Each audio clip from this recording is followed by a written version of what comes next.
اول حاجه بقول لازم اخلي بالي من حاجتين مهمين جدا عشان ابتدي اتعامل مع الجزم. هبتدي اتعامل مع ادوات، وهبتدي اتعامل مع علامات.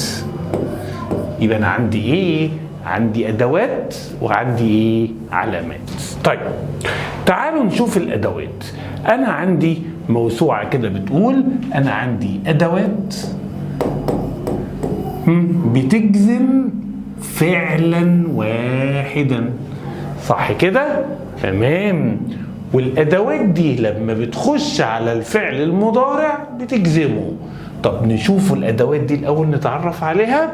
يلا بينا. في عندي لم، ولم دي بيقولوا عليها حرف نفي وجزم وقلب، واحدة مرة واحدة كده، بتنفي وبتجزم وبتقلب، يعني وكأنها تقلب الزمن من المضارع إلى الماضي، وهنشوف دلوقتي.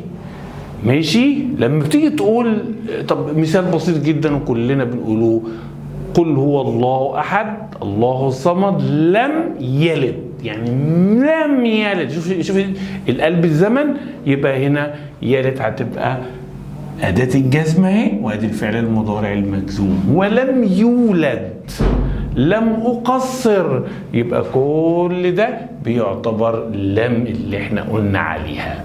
طيب بالمره كده احنا خدنا لم، صح كده؟ طب علامة الجزم هنا ايه؟ لازم نعرف ان احنا بنتعامل مع علامة اصلية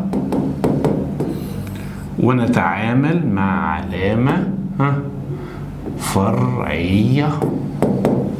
العلامة الاصلية يا اساتذة هي السكون.